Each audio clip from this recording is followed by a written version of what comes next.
Yep. All right. So once you get past those big names, Yeah. um, who who are, I guess let's start with, who would you target? Who do you think would be the most receptive? And who do you think that, I want you to make a prediction if this ends up being a change? Who will be the guy that ends up taking over Indiana? I think I know what you're going to say, but let's start with who you think they should target first. All right. So again, all right, Brad. Are you interested? Scott Dolson talking to his wife. Thanks. Brad loves you. He loves Indiana. He has all the respect for you. But no thanks. Scott Drew, we did this dance a year ago with Kentucky, and ultimately it's a similar situation. Kentucky's a better job. But I think the circus and the fishbowl probably doesn't play well to Scott Drew and his family. So I think he says no. So let's cross those two off the list. Billy Donovan, it's not going to line up. Even if he gets fired, not going to line up. Again, I think he would. Bruce Pearl, not going to happen. He's not leaving Auburn at this point. The only way he'd leave Auburn is if Auburn would tell him tomorrow, okay, you know what? You can go to Indiana. And they're not going to do that. They're not going to do that because they don't want to lose Bruce. So it's, yeah, Your Scott son, Drew, Bruce Brad Pearl, Stevens. not happening. So, all right, Brad Stevens, Scott Drew, Bruce Pearl. Let's knock him off the list. All right, the one that everybody's going to talk about the most is Chris Beard. Okay, that's the one that Chris Beard, I believe, and I haven't talked to him about it, but would walk from Oxford, Mississippi to Bloomington, Indiana if you told him he could have the Indiana job. Obviously, there's connections. He was an assistant for both Bob Knight, the late Bob Knight, for Pat Knight. He and Pat were super close years ago, not as close now. There's some obviously off the court concerns with what ultimately got Chris Beard fired at Texas. He was cleared of those charges, but I just don't know if Scott Dolson would take a chance on Chris Beard right now. I don't know. So that's a wild card. That's who knows. I'll give you a couple. Mick Cronin is a name that will certainly be mentioned. UCLA head coach who's from the Midwest, did a great job at Cincinnati, kind of beats to his own drum. I think he could be in the mix as well.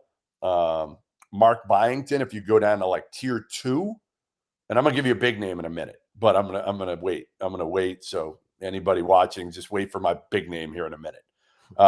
Mark Byington was at JMU when Kurt Signetti was at JMU. So they were the football basketball coach together. Byington is first year at Vandy. They were picked to finish last in the SEC, and right now they're in the NCAA tournament. So Byington would have to be a guy that would be, again, on that secondary list. Another guy, some secondary list guys, and then I'm going to go with my home run guy, Randy Bennett. Don't love it. Don't love it.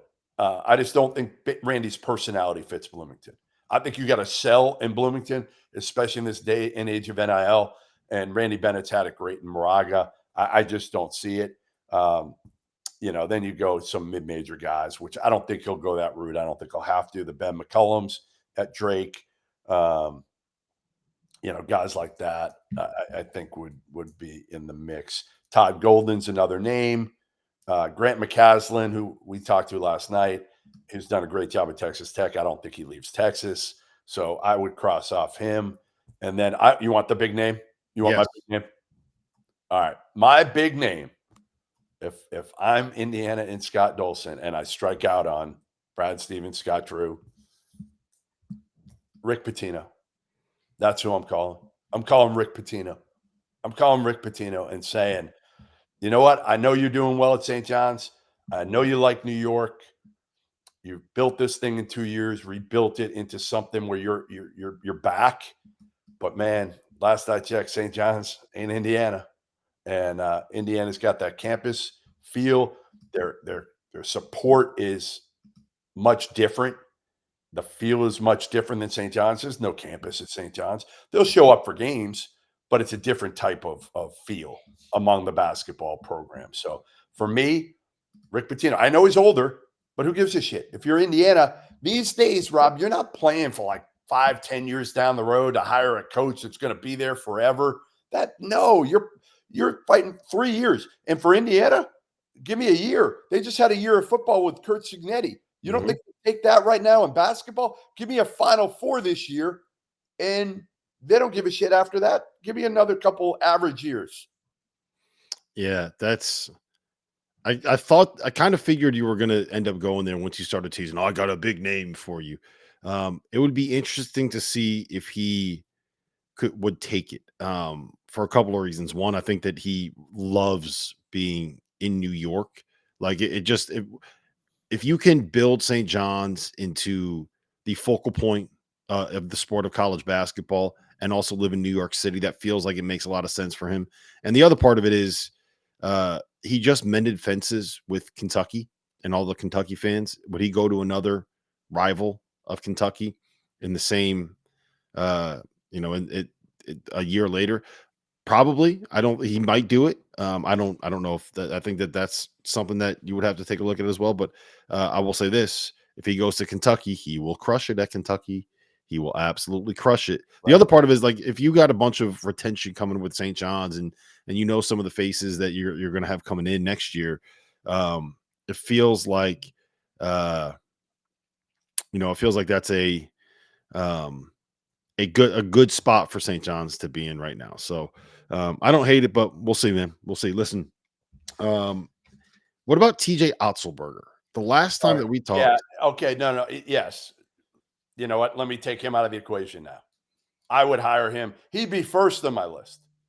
I don't think he'd have any interest in Indiana. I don't think he'd have any interest.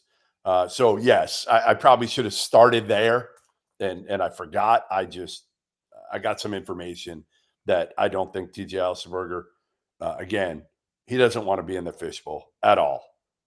So to me, TJ Elsenberger at the Kentuckies, at the Indianas, it's not a fit. So while I would have him, maybe numero uno, certainly up there.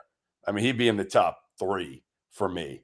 I don't think he'll be in the discussions. um, yeah. All right. Well, there you have it. The list. There you have the news. Again, this is a very it's a fluid situation. What's happening right now at Indiana, but the main point is that uh, the people that are uh, decision makers are as upset as some of the fans. The people that provide the money are as upset as the random Twitter accounts that yell at you every time you say something nice about Indiana on the platform formerly known as Twitter. So we'll see what ends up happening there. But breaking news from Jeff Goodman: something might happen. More or less, that's the way that we work here on the field of Something's likely 68. going to happen. And again, the Woodson contemplating retirement is something that again, they're trying to Mike Woodson might be contemplating retirement because Indiana might be contemplating firing him, is there you basically go. where we're at There right you now. go. Listen, Thank you. the Field of 68 After Dark will be live at 11 o'clock tonight with Kevin Sweeney, with Kenny Freese, and with John Martin. They will dive deep into this Indiana coaching search or the potential for an Indiana coaching search and what is happening with Mike Woodson and that university now. For now, Jeff Goodman, my name is Rob Doster. We will see you guys tomorrow night. Your boy, Rick Pitino, will be playing UConn. I'll be fired up for